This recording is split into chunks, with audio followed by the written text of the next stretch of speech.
In Azam City, you're watching One TV News Channel. One TV News Channel. Serving you with information, news, sports, and public affairs. One TV News Channel. One TV News Channel. Serving you with love. Ang telebisyong pangmasa. One TV News Channel. One TV News Channel.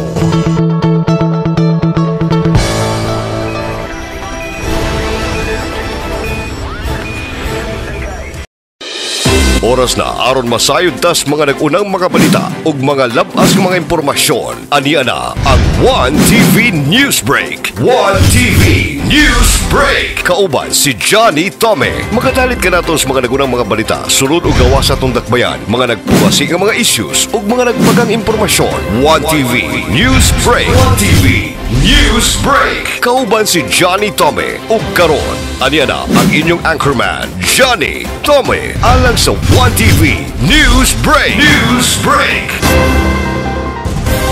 Higala, kumusta? Ako si Johnny Tome, ang motodosab kaninyo sa nagpagang mga balita sa One TV News Break Misamis Occidental. Sa atong headlines, Osamis PNP misumada sa mga nahimong gikan niadtong Agosto.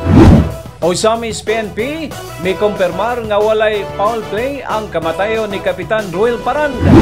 Subanin Village sa Tunggunamo, Tudela, mas labi pang gipanindot. Mga IP sa Tudela nakabenepisyo sa mga proyekto sa kabukiran. One TV News Break. Og karon sa detalye sa nagbagang mga balita sa One TV News Break Misamis Occidental. Subanin Village sa Tunggunamo, Tudela, mas labi pang gipanindot. Mas labi pang gipanindot alang sa mga bisita og turismo kon turista ang usa sa mga gipasigarbong tourist destination sa mga Tudelanhon ang Subanin Village nga na makaplagan sa sitio Tunggo, Barangay Namo, Tudela.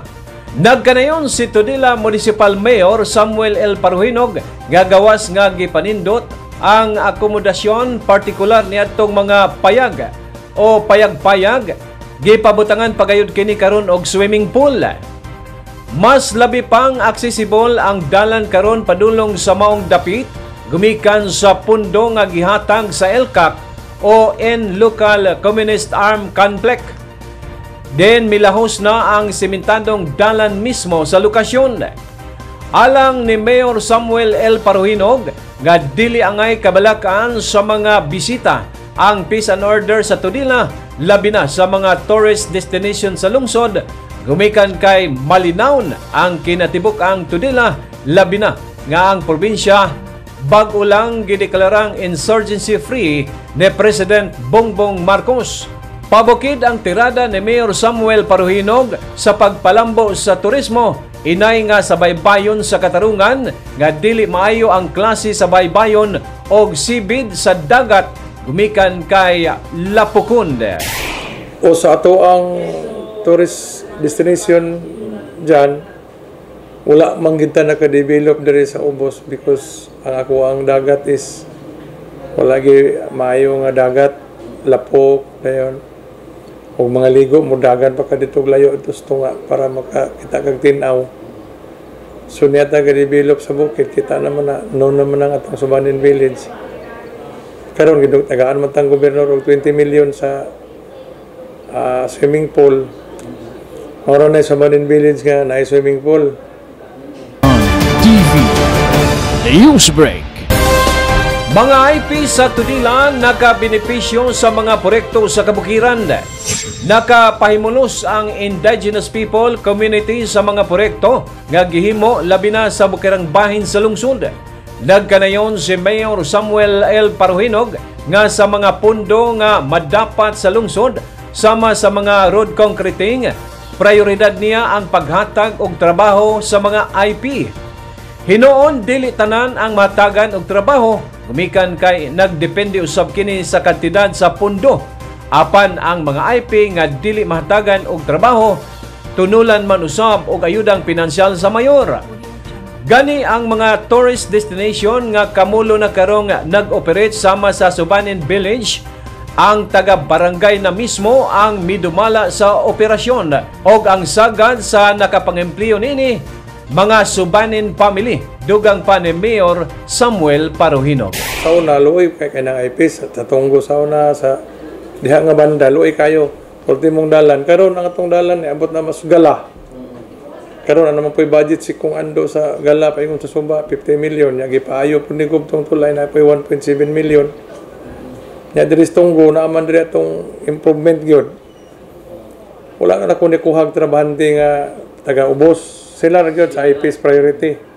So sila tanan, empleyado na ko dito, IPs. Daghan biyang mga apply, di po na ito malukop. Ako ra po ipasabot nga sus. Maluoy baya ko pero di na ito malukop. Sige, livelihood lang ng inyo. At least, natin nagang livelihood, kaya gisulod mo na ito, ang TISDA dito, ang TISDA ni Sulod, nagkan silang mga trainings. Nga ila pong mapamaligya, nga mo po ito ang ika-display dito sa ito ang Subanen Village, kanay local o mga national nga tourist. One TV News Break. Samtang usamis PNP misumada sa mga nahimo gikan niadtong Agosto. Gipanguluhan ni Usamis Chief of Police Police Lieutenant Colonel Harvey Serrano Abellanusa ang pagpadangat sa accomplishment report sa pinakaunang higayon ilalom sa iyang pagdumala. Si Police Lieutenant Colonel Harvey Serrano Abellanusa miholip isip hipi sa kapulisan sugod niadtong Agosto 18. Og mausab kini ang pagsugod sa iyang mga report sa ngalan sa iyang gisundan nga si former Usamis PNP Officer in Charge Police Major Dennis Piñastano. Mapasigarbohong gipahibalon ni Police Lieutenant Colonel Harvey Serrano Abellanusa nga gikan niadtong Agosto og hangtod nining tunga-tunga sa Nobyembre mitala ang Usamis PNP og daghang accomplishment. Pipila nini ang kampanya batok sa lost firearms og pag-neutralize sa mga wanted person og most wanted persons. Mitala lang ang Usamis og 15 ka operasyon batok sa illegal nga druga og nakasikop og 21 ka mga individual. Daghan ang mga naisyuhan og citation ticket paglapas sa anti-smoking ordinance, traffic violations og drinking in public places. Nagpasalamat si Police Lieutenant Colonel Harvey Abellanusa uban sa mga aktibong personnel sa Usamis City Police Station nga gikan sa iyang pagdumala walay dugoong mga hitabo og buot pasabot ang kinatibuk-ang Usamis luwas og malinaw. For the period August 1 to November 20 this year, we were able to harvest or accomplish 15 anti-illegal operations with 21 persons arrested. We have 15 anti-illegal drugs operations with 21 persons arrested. 11 anti-gambling operations with 38 persons arrested. On arrest of wanted person, we were able to arrest a total of 44 wanted person, 8 of which is tagged as most wanted person and 36 other wanted person. On our campaign against loose firearms, we conducted 2 operations and which resulted to the recovery of 2 unlicensed firearms. For our Oplan Katok, we were able to recover 8 firearms which are now deposited in our station pending renewal of their firearms licenses. For violation of smoking in public places, we were able to conduct 124 operations with 321 persons issued citation and 60 operations for those drinking in public places with 248 issued citation. One TV News Break. Usamis PNP may kumpirmar nga walay foul play ang kamatayon ni Kapitan Ruel Paranda. Pila ka semana ang milabay human sa kamatayon ni Stimson Abordo Lit punong barangay Ruel Paran. Mihatag na og opisyal statement ang Usamis PNP labot sa maong insidente. Sa labing unang press conference nga gipatawag sa bag-ong hepe dili pa lang dugay nga ang kamatayon ni Kapitan Ruel Paran usa ka natural death gumikan sa gihambin ining sakit. Sumala sa result sa post-mortem examination nga gihimo sa mediko legal ning syudad, walay indikasyon nga gigamitan og hinagiban sama sa pusil, mahait nga butang o baka solido nga butang nga midapat sa bisan asang bahin sa lawas sa kapitan nga posibleng hinungdan sa kamatayon. Kini bisan pa man nga naa sa advanced state of decomposition ang patayng lawas ni Kapitan Ruel Paran gumikan kay pila na kini kaadlaw nga expose sa maong dapit. Gikumpirmar nga heart attack ang hinungdan sa kamatayon ni Kapitan Ruel Paran sumala sa nakitang bikil sa aorta o artery, nag-supply og oxygen sa lawas sa tao.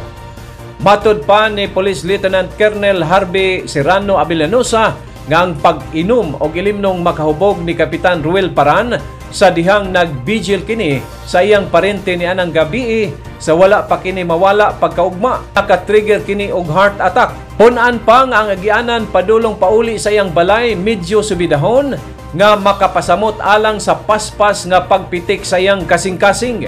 Ulahi lang usab na hibaluan sa kapulisan nga si Kapitan Ruel Paran adunay medical maintenance og dunay mga higayon nga magpa-admit sumala sa saysay sa pamilyang hingtungdan. According manggod sa to ang conclusion nga gihatag sa tong medical legal, ang cause of death is acute myocardial infarction, but he cannot rule out on the strangulation and incised wounds of the neck. Gumikan ni Sir kay ang thoracic region sa ato ang ni Kapitan Paran is already in the state of decomposition. So far, sir, sa base sa digital forensic report nga nadawat nato, wala man pud siya criminal activity or involvement nga nakita sa iya ang cellphone. And also other investigations, sir, witnesses na to, nagdaghan kayo taog ka ng witnesses nga gipangutana during sa investigations. Ato ang hepe mismo, sir, niadto dito sa crime scene, gisuta jud kayo ang mga tao dito nga mag-provide sa tag information gitabangan pud ta. And so far it will all boils down into an incident, sir, wherein dito lagi naglain ng iyang ginhawa. So naa na to siya sa onset siguro sa iyang gibating trigger na to siya sa iyang heart attack during that night. Yes, sir. Walay dinunggaban, wala siya dinunggaban, walay gunshot wounds, walay stab wounds. Gitan-aw man na siya, sir, ang iyang mga ribs gitag sa tagsa og walay inagian sa kutsilyo. One TV News Break. Alang sa dugang informasyon o mga labas nga balita, ipalo lang ang atong official Facebook page, ang 1TV Worldwide, o usab sa YouTube channel 1TV Worldwide. Makita usab ang 1TV channel sa Pel Products Cable TV Channel 16, ang 1TV News Channel Misamis Occidental. Magkadto ang hanay sa nagbagang mga balita sa 1TV Newsbreak Misamis Occidental. Akong mga pagpasalamat sa tanang mga televiewers o mga sponsors nga kanunay nagpaluyo sa 1TV News Channel. Mga pagpasalamat sa itong mga sponsors sa manining musunod. Gloria Bazaar Ozamis, Rizal ug Bernat Branch, Ozamis City, ug usab sa Gloria Bazaar o Roqueta Branch. Bryant Milling and Marketing, kompleto sa mga hog feeds, poultry products, veterinary products sa mas ubos nga presyo at mangkini sa Unitop Ozamis, Odyssey Motors, Power Depot Trading ug ang Power Depot Yamaha 3S, Imperial Appliance Plaza na ay nindot ng showroom ug daghang kapili ang appliances. Anaan imutang sa Don Anselmo Bernat Avenue, Ozamis City. Ozamis City People's Multipurpose Cooperative Incorporated. Look for Yuli Prosianos, Luyo sa Public Mall, Purok 1, San Roque, Ozamis City. Goshen Home Care Furnishing Incorporated, formerly FJK Trading. Makita ninyo mga manindot mga klase-klaseng home furnishing, home furniture products ug daghanan pa. Animas Street, Barangay Aguada, Ozamis City. Alhambra Solera Light, Top Coffee, ug Dairy Champ. Distributed by U. Lincoln Jr. General Merchandise. To Go Travel, To Go Express, To Go Freight Cargo Ozamis. Managed by Mr. Ani Tiu, FYT Hardware Corporation. Kompleto sa mga construction ug electrical materials. Tawag lang sa 521-0458 ug 521-0246. Look for Mr. Pershing Tan Quieto, Park and Go Bake Shop, Ozamis Branch. Mapalit ang mga lami ang mga pan, cakes ug uban pa. Elim Agricultural Supply. Managed by Mr. Jomer Capio, Lamaan, Ozamis City. Ang St. Joseph General Hospital Consulta Provider. Nahimutang sa Washington Street, 50th Barangay, Ozamis City, Misamis Occidental. Ang inyong kahimsog ug kaayuhan mao ang prioridad para sa walay katapusang kalipay. Bisita na kita sa kan-anan sa tanan, ang Charcoal Grill Food Corner. Charcoal Grill Food Corner. They offer the best tasting menus nga sure nga imong balik-balikan. Ang Talan Haplashes Oil, ang haplas nga mapalit sa lain-laing butika. Jud malikayan ang pagsakit sa akong tuhod. Maong permi jud ko magdala sa akong sinaligan na haplas, ang Talan Haplashes Oil. Grabe ang soothing effect niya para nako. Pangontra sa sakit tungod sa rheumatism, arthritis ug uban pang sakit sa kalawasan. AIA Philippines and Medicard Philippines Incorporated offer Filipinos to live healthier, longer, and have better lives. Maxiritz Corporation, kompleto sa construction materials, plumbing ug electrical supplies. Anaan imutang sa Rizal Avenue, Ozamis City. GG Mall, ang sariling atin store in Ozamis City. McDonald's Ozamis. Ug bisitahi usab ang pinakalamian nga restaurant, ang Central Perks Ozamis, at the 3rd floor of GG Mall, Ozamis City. Ascenso Tudela LGU, headed by Mayor Samuel Paruhinog, Vice Mayor Estela O. Estaño, and members. Tudela, Misamis Occidental. Attorney Mars Tapayan, Majority Floor Leader, City Council of Ozamis. Board Member Nemesio Lahay-Lahay, Chairman Committee on Peace and Order, Misamis Occidental. Governor Henry S. Waminal Sr., Province of Misamis Occidental. Congressman Ando Waminal, Representative 2nd District. Ascenso Ozamis LGU, headed by Honorable Mayor Henry Indy Waminal Jr. and Vice Mayor Bebby Neri, and the City Council members of Ozamis. Sa dili pa kita matapos, sa belated happy birthday ngadto kang Imon Camacho, nga nagsaulog sa iyang birthday ni atong Nobyembre 18. Belated birthday greetings ngadto sa iyang mama nga gikan sa Canada nga si Lisa Yanuyan Camacho o usab ni Chari Camacho Tommy. Belated happy birthday Momon Camacho. Sa ngalan sa Tibok Puwersa sa 1TV Channel Misamis Occidental, kini ang inyong ubos nga alagad, Johnny Tommy ang moingon. Kung matarong ang nagulo, magmalipayon ang mga tao. Apan kung dautan ang namunuan, bagantos ang gatawan. Daghang salamat, Misamis Occidental. Salamat sa Diyos.